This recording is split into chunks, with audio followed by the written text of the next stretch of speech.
Olá, dando continuidade ao Estatuto de Proteção da Pessoa Idosa, a parte 2, nós iremos falar da violência física. Qual a violência física que pode ser sofrida pelo idoso dentro da sua casa ou nas instituições que deveriam e devem proteger o idoso? A violência física, como o próprio nome já sugere, é aquela violência que a pessoa sofre com tapas, empurrões, beliscões, tombos. E isso é muito comum nas casas onde habitam os idosos. Você sabe que hoje a maioria das famílias elas sobrevivem do dinheiro do próprio idoso, do benefício que ele recebe da Previdência ou da assistência social.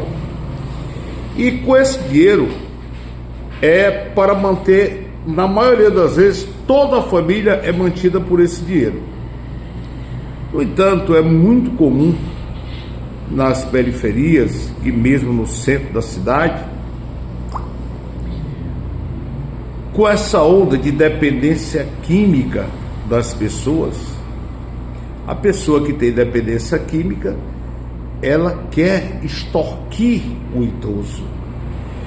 E para isso, quando o idoso se recusa a dar essa ajuda financeira para ele usar os seus vícios, o que acontece? Ele começa a agredir, dando beliscões, empurrões, tapas, murros. E às vezes o idoso, devido àquele laço familiar, evita denunciar, mas o vizinho pode denunciar. E existem casos em que o espancamento é tão visível que esse idoso tem que ser encaminhado para uma casa de saúde, quer seja uma UBS, quer seja um hospital, dependendo da gravidade das agressões por ele sofrer. E quando isso acontece, que ele chega numa casa de saúde, é obrigado o médico fazer uma notificação compulsória, ou seja, é obrigado a comunicar às autoridades competentes, que pode ser a vigilância sanitária, pode ser a polícia civil, pode ser a polícia militar, pode ser o Ministério Público e pode ser a Defensoria Pública. Qualquer do povo, qualquer pessoa, independente de parentesco ou não, que souber de uma agressão contra o idoso, é dever de denunciar.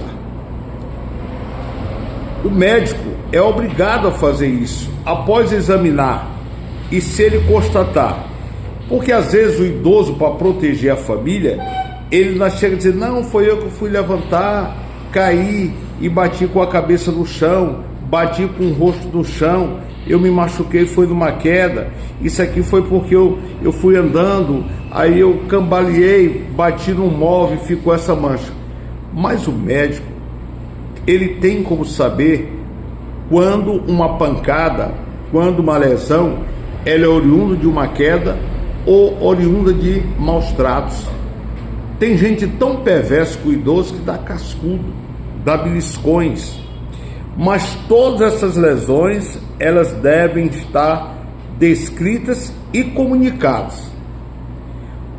Muito bom, eu não sei se aqui em Bacabal tem, além da polícia, além do Ministério Público, além da Defensoria Pública, você pode fazer a denúncia para o Conselho Municipal do Idoso, para o Conselho Estadual do Idoso, para o Conselho Nacional do Idoso.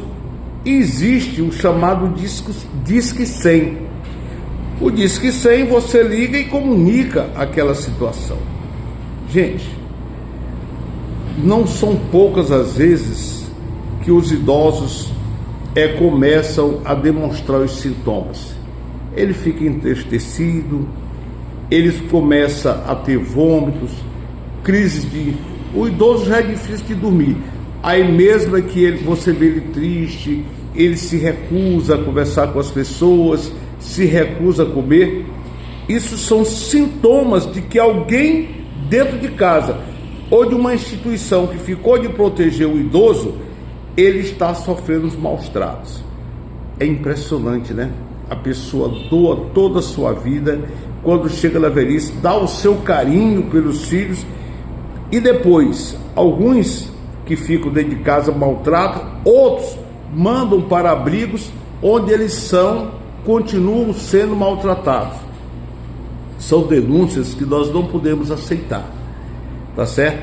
Até porque as pessoas se beneficiam desse idoso dentro de casa, pouco ou muito, mas a maioria dos idosos deixam dentro de qualquer lar uma quantidade de dinheiro, seja um salário mínimo, quer seja oriundo de uma aposentadoria ou de um benefício de prestação continuada. Mas, lamentavelmente, nós presenciamos isso. Então, caso a sua cidade não tenha o conselho, municipal do idoso, procure seu vereador e diga para ele criar o conselho de proteção ao idoso, porque se hoje você é novo, amanhã você vai estar na idade necessitando desse amparo. Então vá até a Câmara Municipal, se reúna com os vereadores e peça que crie o conselho municipal, porque no momento que o idoso está sendo espancado, maltratado, nós temos duas alternativas: ou tiramos o idoso do lar, ou se tira o agressor do lar, o afastamento do lar. E existindo o conselho municipal do idoso, o que acontece? Lá ele vai ter uma assistência psicológica, ele vai ter uma assistência jurídica, ele vai ter uma assistente social, porque não são poucas as denúncias de pessoas que maltratam os idosos.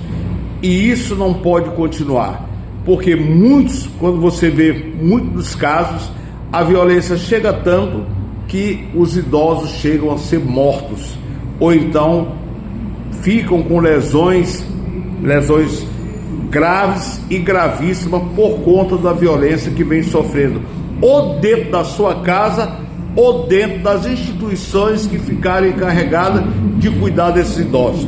Nós não podemos calar, nós temos que denunciar.